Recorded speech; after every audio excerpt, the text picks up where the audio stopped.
No comment about. Yeah. So first, I want to thank you guys all for coming. I want to start out with that. I want to give a big shout out to what happened down here. I want to give a big shout out to what happened last night here too. Big up to the city of the working class of the city of Seattle, or the rebels of the city of Seattle. Yeah. Yo. Really like what I saw. That's why I'm here. To feel that vibe. The first slide is the flyer that she made, and it hands down is the dopest event flyer I think I've ever seen. So big extra shout out to her. I also wanted to send out my solidarity to comrades in Greece, because thinking back as I was writing this talk, they allowed me to experience insurrection for the first time in 2008, and the lessons I've learned and the experiences I had have been so valuable this time around, even though it's in a much different social context. And recently, I don't know if you've heard, but a comrade was killed at the hands of the police there, so I want to say rest in peace or rest in power to the fallen comrade, Vasilis Magos. So the title of the talk, How It Might Should Be Done, I think it demands a little bit of explanation, especially a talk or a title of a talk that's so fraught with allusions to the far left tradition deserves a little explanation. Otherwise, it's a really tasteless bad joke. So many of you might know, it's ultimately a reference to, I'm going to butcher his name, Chernyshevsky. Did I say it right? Chernyshevsky? Anyone know Russian here? No.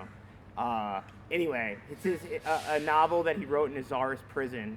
And Lenin, as most of us do know, borrowed the title for his pamphlet, his 1902 pamphlet entitled, What Is to Be Done? In the text, Lenin provides answers to what he calls the burning questions of our movement, about what it is to constitute a vanguard party, how do we spread consciousness from this vanguard party to the working class, how do we move beyond strikes to full-on revolutionary political struggle.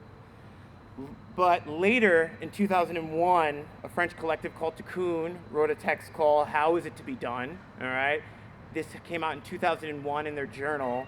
So rather than stating what certain goals or objectives should be, Tikkun sought to focus on the means and the techniques of struggle. All right. So instead of thinking about the ends, they thought about the means that we should employ. Now, my presentation is far less ambitious. And hence the grammatical construction might should, right, from the Southern dialect. Tried to blackify that title a little bit.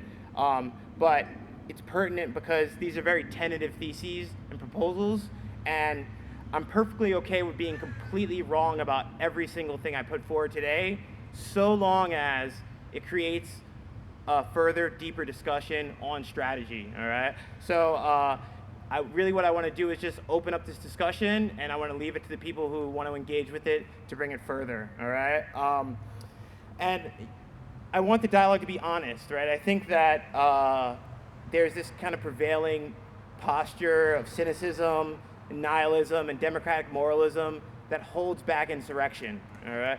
And I think now is the time we're at a moment in our lives that we're experiencing an uprising in a way that many of us had never lived through, all right? Even compared to Greece, this has gone much further, all right? There are way more martyrs in this struggle than there ever were in the Greek uprising. So I think the time has seriously arrived for strategic thought and reflection, and it seems weird, all right? We're in America. America is the most anti-counter-revolutionary place in the globe, all right? But we have to sort of reorient ourselves towards taking this seriously, because the stakes have been taken to the next level. They're extremely high now, and it's time for us to think seriously about them. So if you move to the next slide, I'm just going to run through these theses that I came to. So this is Thesis 1. Oh, thank you. Respect, Mom. Respect. Thesis 1. No, you got it. But that was me. A militant nationwide uprising did in fact occur.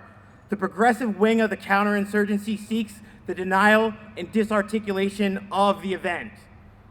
I repeat, A militant nationwide uprising did in fact occur. The progressive wing of the counterinsurgency seeks the denial and disarticulation of the event. So what do I mean by that? I mean that the obvious is not always so obvious, all right? We all saw it. We all saw what happened after the murder of George Floyd. What occurred was an extremely violent and extremely destructive rebellion. It was a phenomenon that we had never seen the likes of in America, at least in the past 40 or 50 years. It's safe to say, I think, that none of us, or very few of us, have experienced anything of this magnitude. A precinct was immediately torched in Minneapolis, and then entire cities went up in flames. New York, Atlanta, Oakland, Seattle. The comparisons with the Martin Luther King riots after his assassination, I think, were immediate to many people, but I think that in this case, we've gone a little bit further. 2020, to put it short, kind of went harder than 1968, and we're not even done yet. So, despite all this, the reformists have the audacity to claim that this actually never happened. Somehow, the reformists are trying to make the burning cop cars disappear. The reformists are trying to make the police stations on fire be extinguished as if they didn't happen. So I hear the same script again and again. Someone comes on the news, a political activist gives a talk, and they say something like, the protests were peaceful and nonviolent. The protests stayed within the bounds of law and order. The cops being shot at in St. Louis is not within the bounds of law and order. They're doing their best to make this disappear. Sometimes I respond, I look at them, or I think, and I'm like, what planet were you on that a torched police station is within the bounds of civility? But I think it's more than a delusion. And because this delusion is something that we need to think of, because it unites veritably all the progressive liberals who are chattering about what's been going on over the past summer. So from the Democrats and Biden, from any of the media that's not affiliated with Fox News, to the Black Lives Matter people, all of them want to push forward this agenda that says that the insurrection did not happen. I even read a study recently put out by some kind of consulting firm that is aiming to show that there was a very civil nature to the protests, mainly through quantitative means. But whatever data, whatever graphs they show, can't erase the fact that police cars were on fire in dozens of American cities. Now, I think we need to really think through why the liberals need to jump through hoops in order to erase this insurrection or this uprising. And in fact, what we really need to take into account is that it seems that the most violent wings of law and order, for instance, Attorney General William Barr, are the only audible voices that seem to acknowledge that the uprising did occur. Now, this is more than just a momentary lapse of sanity. I think it's a strategy of denial, and this strategy of denial is a strategy of reform par excellence, or a strategy of counterinsurgency par excellence. The liberals do unconsciously recognize that an insurrection occurred. They can't ignore the shattered glass that occurred in these streets yesterday. But I think that what they're trying to do is to downplay the significance of the events that mean so much to us and that we're continuing to try to push forward. They're trying to reassert it and reaffirm it into a different direction. So what they're trying to do is to pursue some means in which to dissuade us from going further in this uprising and trying to block the possibilities that the revolt has opened up unto us. As always, with all democratic liberal reformists, what they're trying to do is to exploit the outburst in order to make it so that things change just a little so that things don't change at all. All right? Now, there's a moral component to this, all right? And a deep ethical problem as well to this wing of the counterinsurgency. It's just another way, I think, that those who are in line with the system manage to exploit Black Death. Now, we have to remember, and I'll come back to this again, that there's scores of young children, young Black children, who lost their lives in the uprising, and Activists, woke journalists, every stripe of progressive politicians, even so-called BLM activists, are profiting off their death. All right? This is a continued narrative in American society, and it's not going to stop now unless we stop it. The truth is that by denying the event, what they're trying to do is block the revolutionary truth that was ushered in through the streets. They want to extinguish the present that we brought about, and they want to seep our energies into making superficial and palliative adjustments to preserve the system. The history of America is the history of attempts to reform race relations. And if they haven't got it right now, they're never going to get it right. Now, whatever they do, whatever slight changes they make, there's always going to be an insatiable drive to brutalize and kill black people, and anyone who profits off this change is complicit in that murder. If you block the revolutionary trajectory of the rebellion, you have blood in your hands. Anyone who remains complicit with the system is the enemy to court. The right takes the opposite approach here. All right? The right are the only people, the only voices that I hear that seem to acknowledge that the rebellion occurred besides us revolutionaries. All right? So there's a particular and illuminating honesty to what William Barr says. Think of it this way. In order to forcefully smash and violently put down an insurrection, you have to acknowledge that that insurrection did occur. So there's an honesty to Trump's words, finally, all right? So Trump, his entire Fox News crowd, everyone calling for law and order, has to acknowledge that there was, in fact, an uprising because they want to break this uprising. Now, indeed, this is playing out today. I think Trump went in the news, correct me if I'm wrong, and we can talk about this more later, but I think Trump is calling in federal stormtroopers, not only now to Portland, but to New York, Philly, and Chicago. Is that right? Yeah. All right. So, and you could think of this as his justification, all right? Trump has to acknowledge that the uprising or the rebellion did in fact happen in order to break it. And these are the two sides of our opponents, all right? This is the Janus face, two sides of the state that we're coming up against, all right? What's more, I want to add is that this should show the liberals what it means to defund the police halfway, all right? Instead of abolishing and outright destroying the police, to go through small measures and reforms in order to keep that force together, but to shrink what they are, what we're going to get is what is happening in Portland. So let that be the example to the liberals. So what I want to also point out is that those who recognize that change really did occur so as to stomp it out are typically more aligned with fascist trajectories in politics. Why? Because they have to promote some sort of immutable, eternal, and transcendental idea of law and order and white supremacy. So whatever deviates from that ideal, this fascist side of order, this fascist side of the state, argues that it must be annihilated. It's going to refuse to admit any of the reform that the ones who are denying the event are wanting to pull through, all right?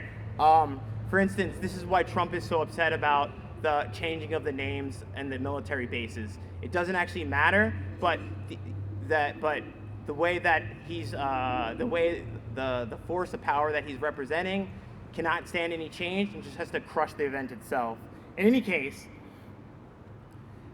I want to just remark that side, the fascist wing of the state, there's only one way to deal with that.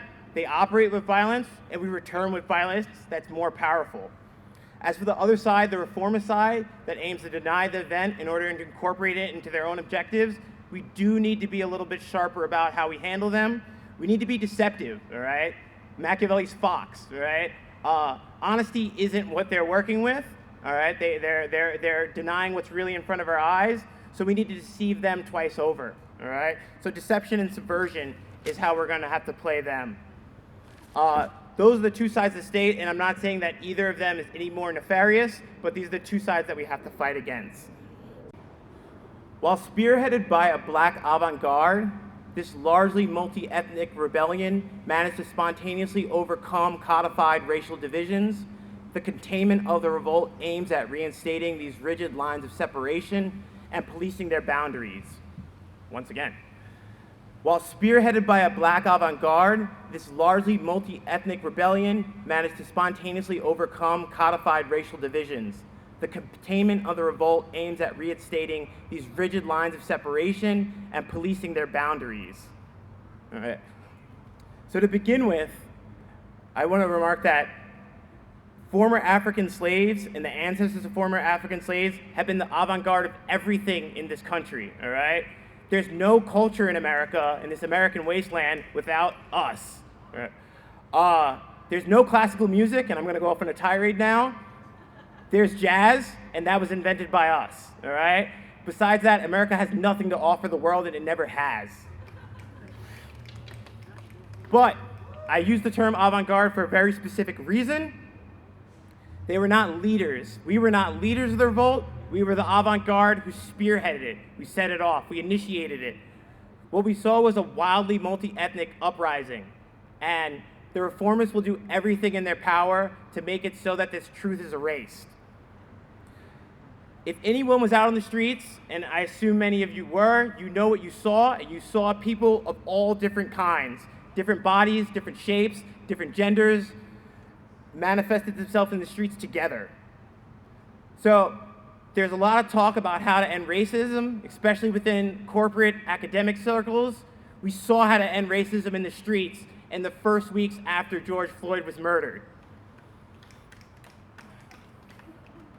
It was only after the uprising began to slow down and exhaust itself that the grave diggers and the vampires of revolution began to reinstate racial lines and impose a new order on the uprising. The most subtle version of this comes from the activists themselves, all right? The enemy is always closest to us. You've all been in these marches, these ridiculous marches where white people to the front, black people to the center, all right? This is just another way of reimposing these lines in a more sophisticated way, all right? What we should be aiming for is a replication of what we saw in the first days, where these boundaries began to dissolve. I think the most devastating example of how the racial lines and boundaries were reimposed comes from the example of Rashard Brooks' longtime partner, Natalie White. Do you guys know the story of Natalie White? All right. Solidarity to Natalie White at this point. And I think this is the grossest example of this racial policing that we've seen, and this is why it's not talked about. She was called out by all the so-called woke Twitter activists for her involvement in the protests in Atlanta over her dead partner. Eventually, they implicated her in the burning of the Wendy's. All right. Now, it's up to us to never to reinforce these bourgeois constructs of guilt or innocence. I don't judge her either way. If she had a hand in the destruction or she didn't, it's not up to us. We stand in solidarity with her no matter what. But I do hold accountable, and I do place blame on the so-called wannabe good do-gooders, those woke Twitter activists who implicated her in what occurred. I lay the blame solely on those activists, and I think Rashard Brooks lays the blame on them from the grave. Now, order, neatly defined collections of people, these are the prerogatives of police. These are the prerogatives of prison guards. With that said, we should remember the example of John Brown. John Brown was often criticized by his so-called allies and friends for being relating to black people in a way that they deemed unacceptable. If you saw the way, if we looked at the way John Brown related to black people at his time, you would think that he was being criticized for relating to black people as human beings. Every time we cross over those racial boundaries and meet each other as human beings, this is when we will be criticized, especially by the most advanced parts of the counterinsurgency. Now, it's also important to note that John Brown was heavily criticized for his advocacy of militant tactics.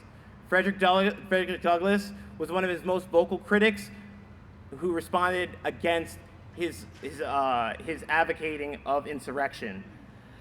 Now, later Frederick Douglass would come around, but history would prove him right, that the only way to abolish slavery is through violent insurrection, and history has now redeemed him to some extent. But what I want you to think about is, if John Brown was alive today, what would John Brown be like? How would John Brown behave? But most importantly, John Brown would be in jail alongside Natalie White for crossing over those boundaries. Thesis 3. Avoiding the morbid libidinal core of white supremacy, identity politics, intersectionality, and social privilege discourse comprise the most sophisticated sector of this police apparatus. Repeat. Avoiding the morbid libidinal core of white supremacy, identity politics, intersectionality, and social privilege discourse comprise the most sophisticated sector of this police apparatus. Now, I think we've all come in contact with it at some point, especially if we've been involved in politics for some time, but we all know that identity politics, this talk about white privilege, what people call intersectionality, all it does is reinforce the racial lines that we're trying to overcome. If it had any use or goal, the uprising has shown it to be, has superseded it at this point.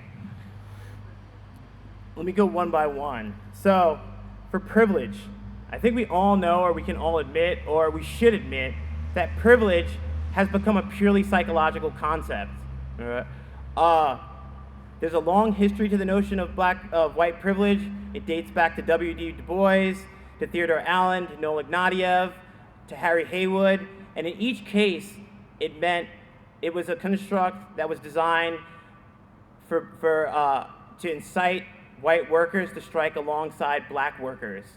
Somehow, in the twists and turns that are American politics, it's become a psychological concept to make white people feel good about their guilt. If you look at, for instance, Peggy McIntyre's definitive text on white privilege, she talks about the privilege of being able to chew with your mouth closed. I don't give a fuck about chewing with my mouth closed. As for intersectionality, I did a talk on Red May, so I won't go into this that deeply, and you can check it out there. But we've tried to show, John Clegg and I, that the presuppositions that intersectionality holds are largely becoming and are empirically false. What data is beginning to show is that, for instance, there are more black women prison guards than there are those going into prison. This doesn't discredit the struggle and plight of black women, but as a construct, intersectionality is showing its limits. In fact, there are more white women being incarcerated today than black women, oddly enough. Throw you for a loop, right? As for black men, we all know they just sit in jail and stay in jail, all right? So whatever intersectionality wanted to do is no longer feasible and viable as a guide for us, all right? What I suggested in my talk in Red May is that we need to get back to the roots of black feminism, and we need to have categories that understand the black feminist struggle beyond the oppression that the system inflicts upon them, all right? I cited Toni Cade Bambara's book called Black Women, and in her excellent preface to that book, she refused to define what a black woman was. She did not say that a black woman was the intersection of two oppressions. She did not say that black women were in the margins of two different systems of hierarchy. What she argued was that black women were an open possibility that would be further understood through their revolutionary activity, all right? What we need to do is to bring back the idea of black feminism as a discourse of struggle and not intersectionality as a discourse of systemic oppression.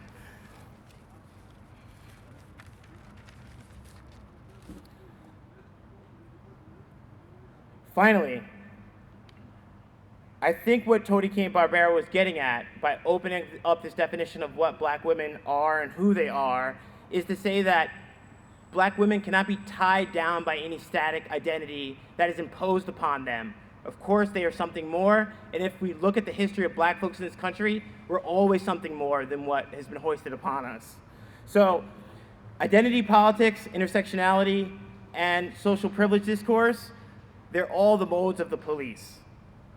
What's more, and above all, is that each of these discourses ignore the very morbid, scary, and terrifying libidinal politics that undergirds race in this country. Now, it took someone as courageous as James Baldwin to say this, but the problem is that everyone is afraid to repeat it. If you read his story, his phenomenal short story, Going to Meet My Man, you can really acutely see the dynamics of racism in this country. To briefly summarize the story, it starts in the bedroom of a white couple, a white heterosexual couple. The white man is struggling with impotence. How does he get over his impotence?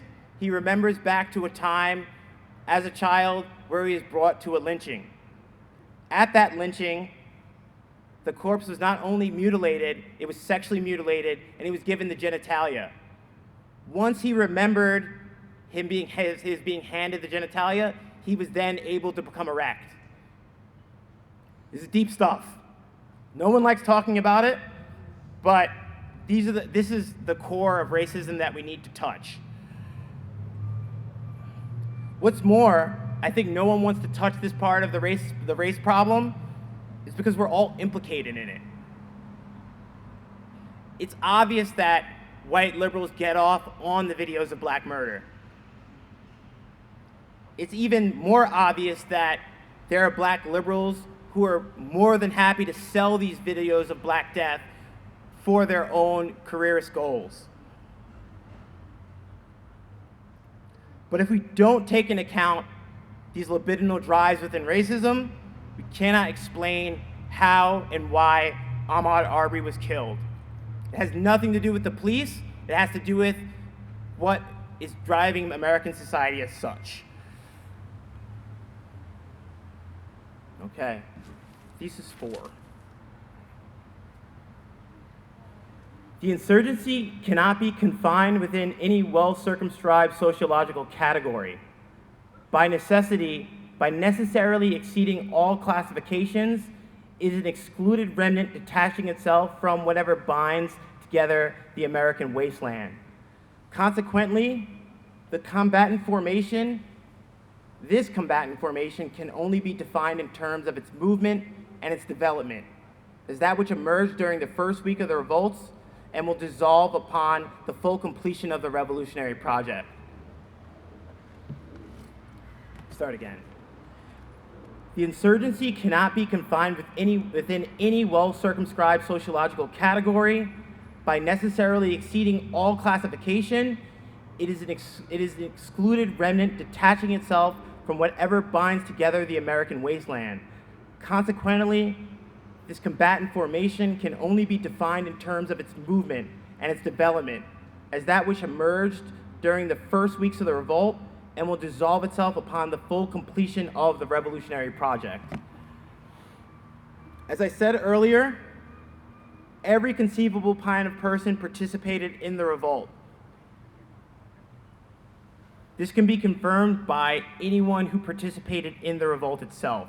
There is no category that can sum up who was there.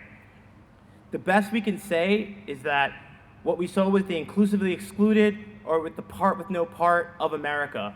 The part of America is dejected that wants nothing to do with this place. In fact, the formation can only be grasped by how it is moving, outside and against the current state of things. So what we have is a formation that we can only trace by way of its trajectory against state and capital, against American society.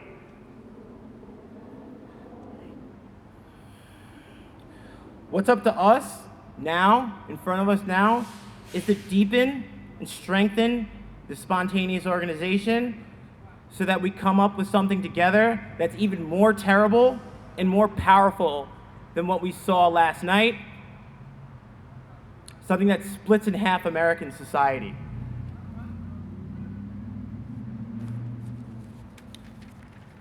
Thesis 5. The so-called black leadership, therefore, cannot and does not exist. It is a chimera to be found exclusively in the white liberal imagination. You hear it everywhere. All right? I've heard it from every city, every friend who texted me. This is where the idea came from. All right? I said, if I called a friend and said, hey, what happened in, say, NOLA, or what happened in Chicago? If there were riots, if people got busy, no mention of a black leadership. If things stopped, if things were stultified, all we heard of was a black leadership. The thing is, I've never actually seen in my life a black leader. Why? Because they don't exist. If there are black leaders, they're dead, like Martin and Malcolm. And if you're worth your salt, you'll be killed. If there are black leaders, they're in jail with Mumia, with Sundiata. If there are black leaders, they're on the run with Asada. There's only one category of people who speak of black leaders, and we know them as white liberals. The black leadership is nothing other than a figment and hallucination that exists solely in the imagination of the white liberal's mind.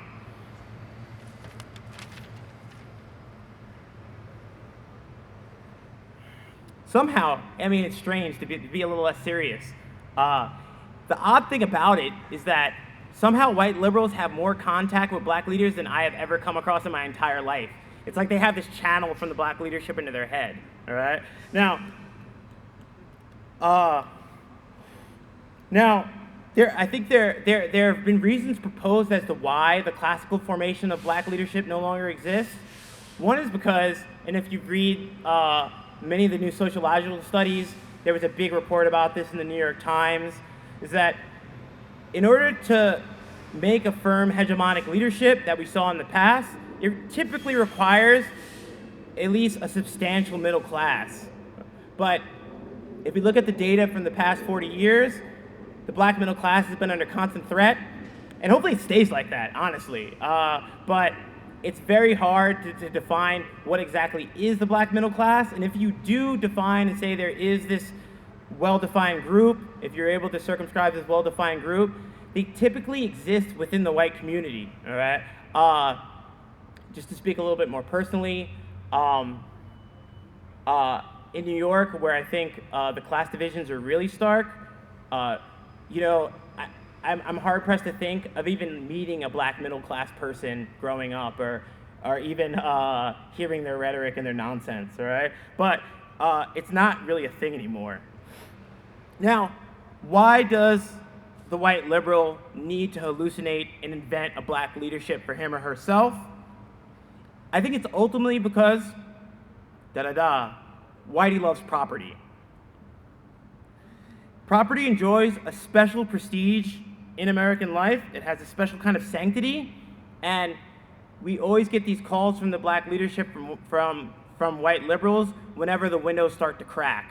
And there's a very important reason why, and as many historians are starting to confirm and to argue, is that property has this particular kind of sanctity in America because for most of its history, the most important property that it coveted was human property that was shackled and chained.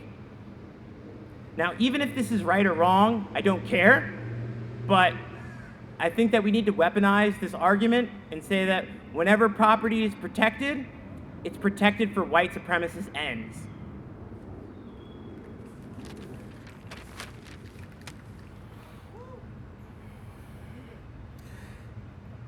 If property is truly the pursuit of happiness, in that trifecta of life, liberty, and the pursuit of happiness, at least we can all agree that the existence of that happiness and property is premised upon the negation of black life and the negation of black liberty. So the protection of property is something that we need to attack explicitly.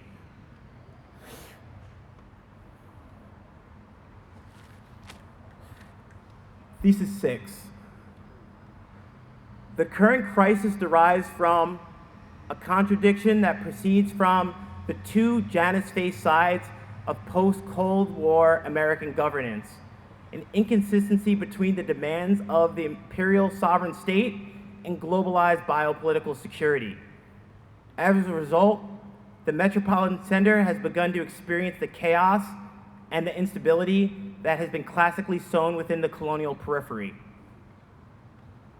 One more time with Thesis 6. The current crisis derives from a contradiction that proceeds from the two Janus-faced sides of post-Cold War American governance, an inconsistency between the demands of the sovereign imperial state and globalized biopolitical security. As a result, the metropolitan center has begun to experience the chaos and the instability that is classically sown within the colonial periphery.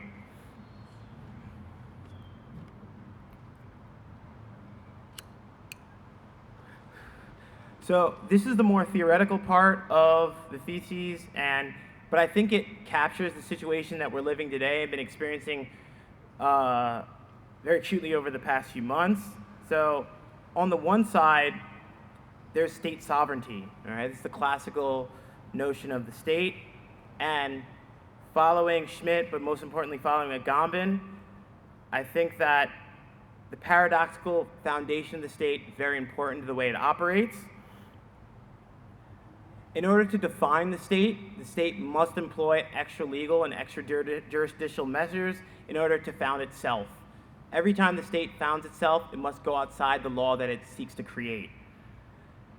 What has occurred classically, and we have a lot of historical examples from this in America, is that whenever there's a crisis, the state imposes some sort of state of exception in order to create the order that it needs to reassert itself.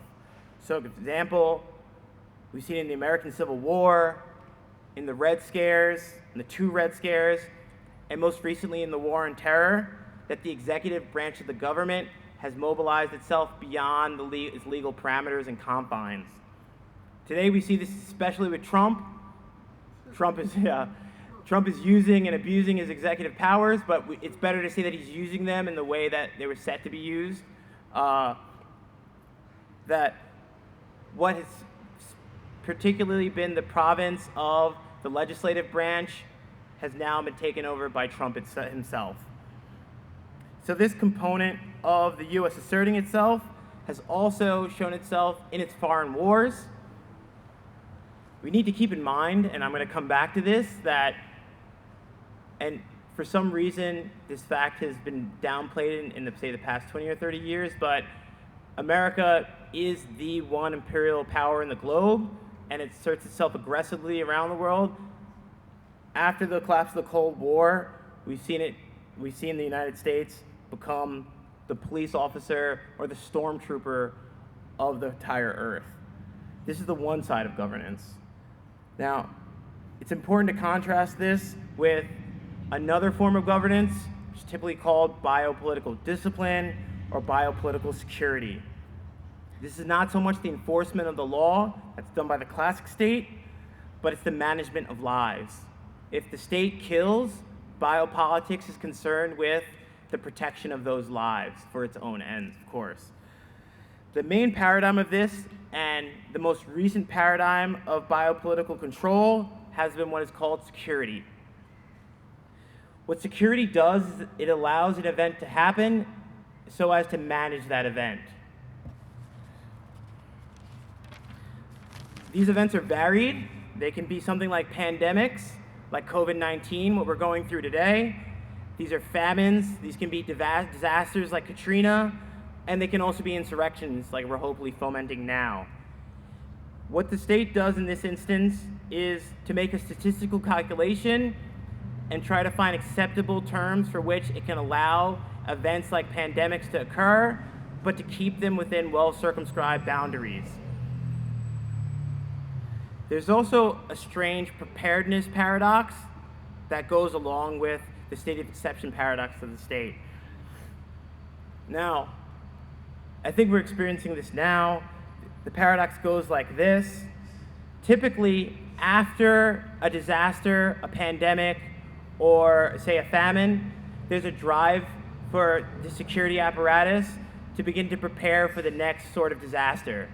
So after, say, SARS in the 2000s, there was a big push to be prepared for the next coming pandemic.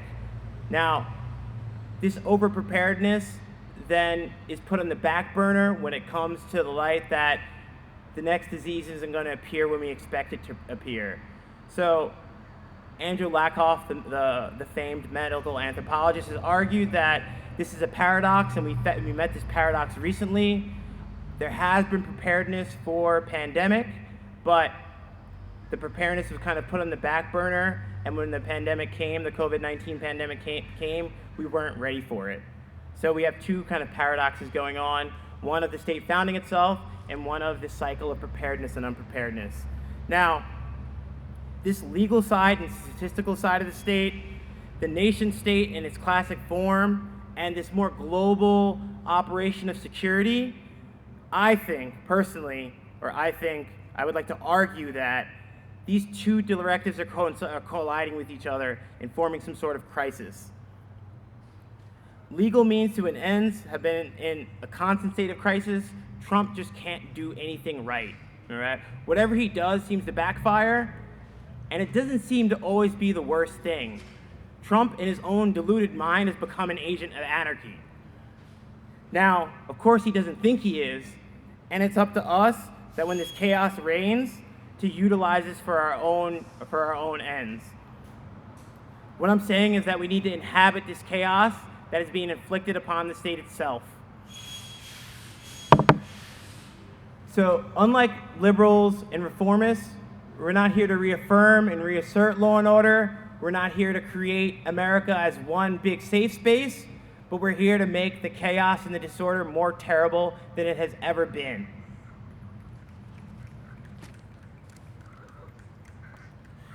We do what revolutionaries have always done. We need to make this contradiction intolerable. Thesis 7.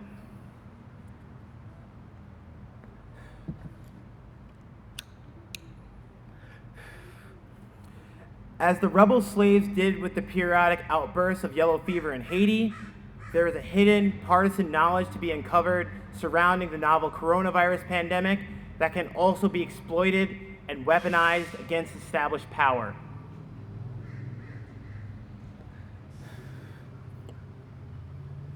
Seven again. As the rebel slaves did in Haiti, with the periodic outbreaks of yellow fever, there is a hidden partisan knowledge to be uncovered surrounding the novel coronavirus pandemic that can also be exploited and weaponized against established power.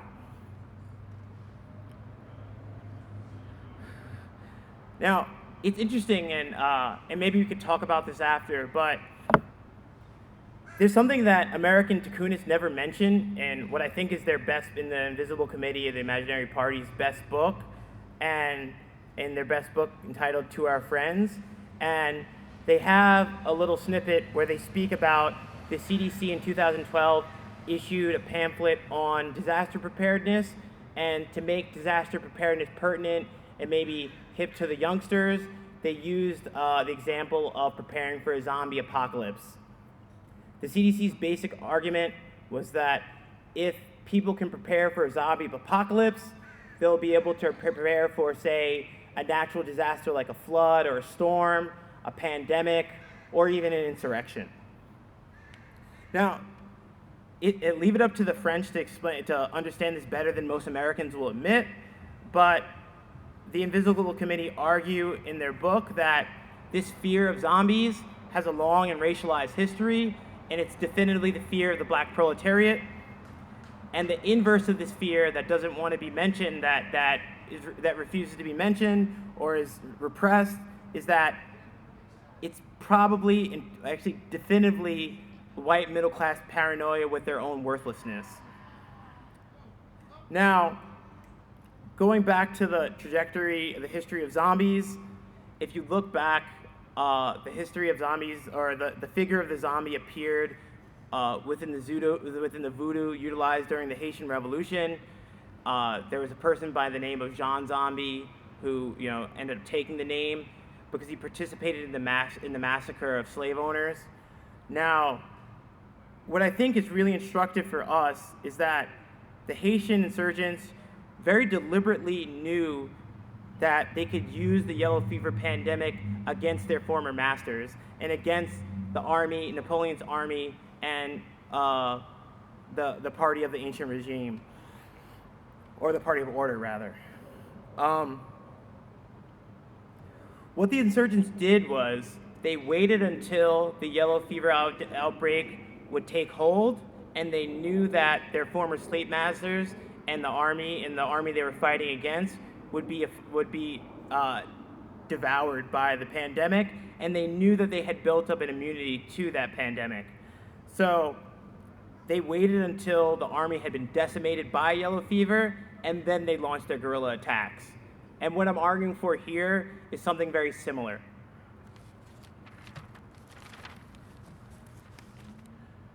We all know that black people and brown people were disproportionately affected by the COVID pandemic. And this is a medical problem, but much more than being a medical scientific problem, this is a political problem. Now, I think we need to reject this kind of liberal safety politics that, the sanitized kind of safety politics that, is largely afraid of the pandemic and is about sanitary and kind of mobilizes discourse around masks, et cetera, et cetera. I know this is a political issue now, but on the flip side, I'm not arguing for the right-wing kind of conspiracy theorist ideas that the pandemic doesn't exist or that it's just a flu. What I'm proposing here is that we need to develop a kind of partisan knowledge, our own partisan knowledge about the pandemic, all right? To exploit the pandemic for our own good and use the knowledge of the pandemic as a weapon against our enemies.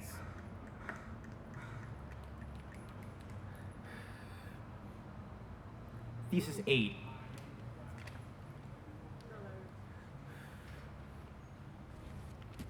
The insurrection will involve a precise coordination from within the constellation of riots, the paradoxical organization of the disorder beyond any measure of control. Accordingly, the problem of insurrection has equal parts social and technical dimensions. One more time. The insurrection will involve precise coordination from within the constellation of riots, the paradoxical organization of disorder beyond any measure of control. Accordingly, the problem of insurrection has equal parts social and technical dimensions.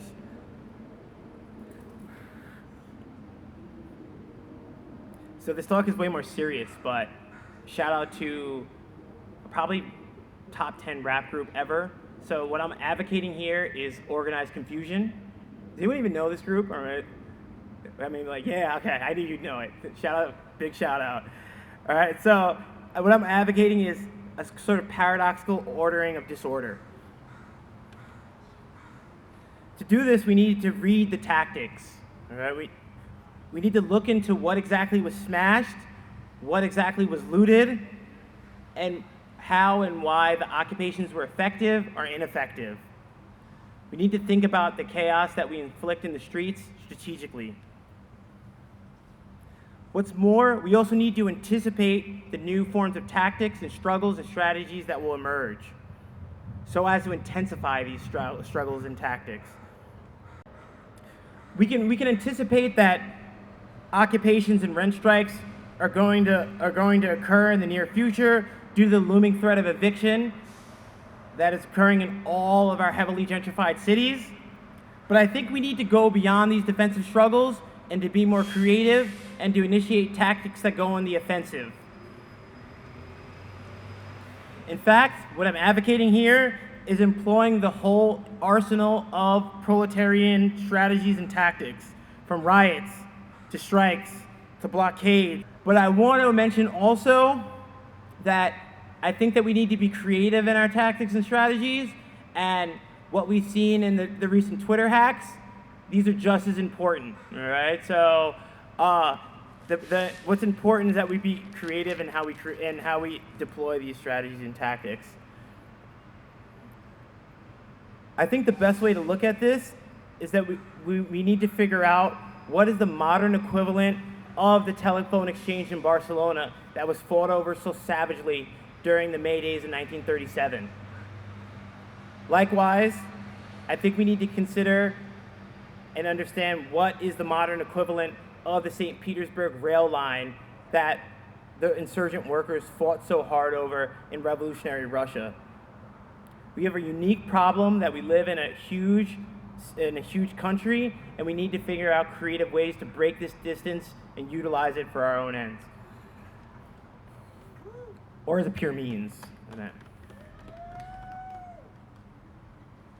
Thesis 9. I'm going to wrap it up pretty soon. Thesis 9 states, materialize the ever-present specter of a second, more balkanized civil war by fragmenting the fragments of a crumbling empire. Thesis 9, materialize the ever-present specter of a second, more balkanized civil war by fragmenting the fragments of a crumbling empire. So, at least since Trump was elected and took office, the archetype of civil war has been looming over this country. And there are historical reasons for this. Since the American Civil War was the most traumatic experience for some, it was the most liberating experience for others, that this country has ever collectively undergone, it stands as this figure that keeps being recalled within the collective imaginary.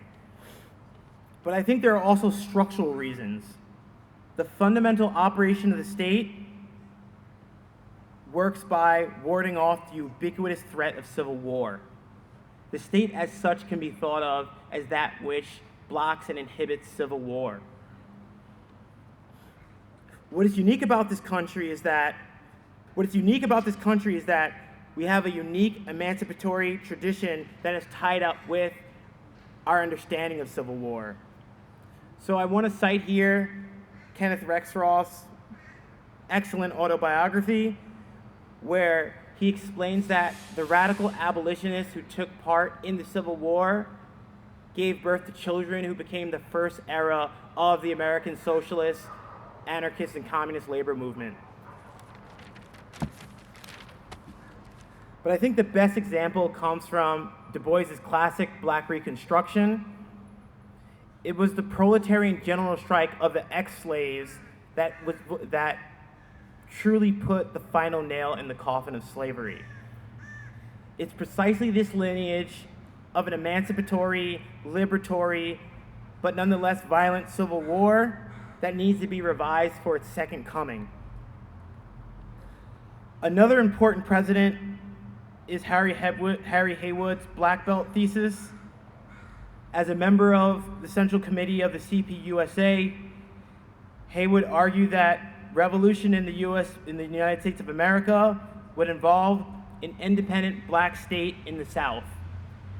Now, I think this is no longer feasible, but I think what he was grasping at and was trying to deal with was the problem of a revolution in a country that has the problem in a revolution in a country that is just massive. All right, revolution here presents a problem of sheer size for us, and this is why I think this is one of the reasons why I think he argued for a breaking apart of America. We have no historical precedent for a revolution in such a large, industrialized, modern state, so we have a unique problem that we need to grapple with.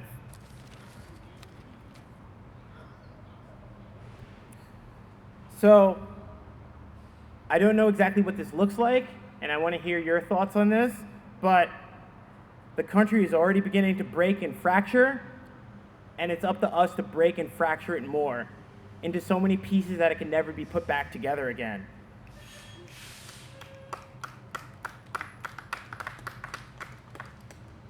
Revolution here, more than anywhere else, will involve the messy task of division. Now, the problem here, we also have a unique problem that we need to avoid the rather aggressive and the ugly, dangerous nationalism that occurred in other cases of civil war that we've seen over the past 40 years. I'm not advocating another Yugoslavia or another Yugoslav wars. I'm not advocating what has occurred in Syria, but nonetheless, we need to harness civil war as an emancipatory, liberatory power. The fundamental goal is to break apart in America into a constellation of federated communes. Okay, this is the last one. The fulfillment of the revolutionary project is an ultimately inescapable ethical obligation that each of us have to the exploited and to the dead. Let's say it once again. Thesis 10. The fulfillment of the revolutionary project is ultimately an inescapable ethical obligation that each of us have to the exploited and to the dead.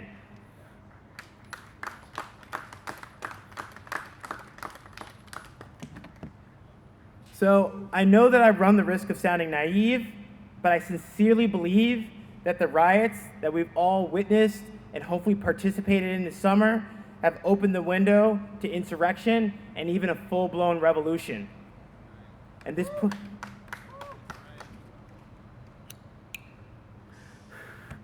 it's possible that I may be miscalculating the potentialities that have emerged, but I think on the flip side that it's totally impossible for anyone to have participated in the current uprising without having the fundamental core of their being inalterably changed.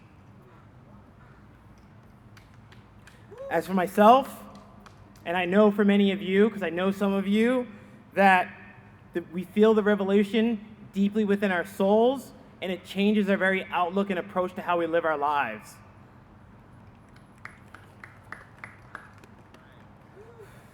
All the pervasive cynicism, all the rational self-interest, all the nihilism, all that is constitutive of the typical American citizen is slowly being worn away by the insurrection and the uprising.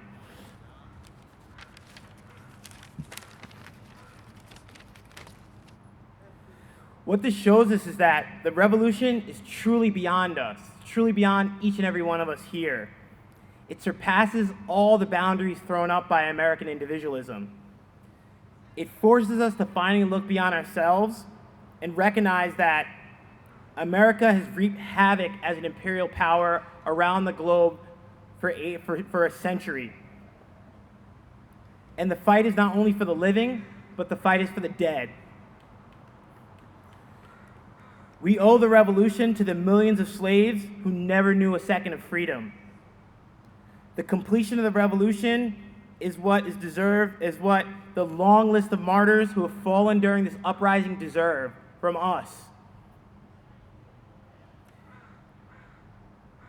What they used to say in the civil rights movement, and I like this phrase, Pasolini, he wrote an essay upon a trip to America, and what really took him was one of the phrases that no one says anymore, but it was a big part of the civil rights movement, is that we need to throw our entire bodies into the struggle. The dead of the struggle scream out for vengeance, and we need to avenge their deaths.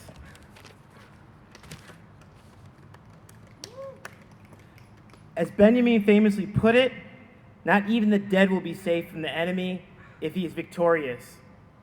Tonight is the night to begin to settle accounts once and for all and end their victorious reign upon the globe and allow the dead to finally rest. Yeah.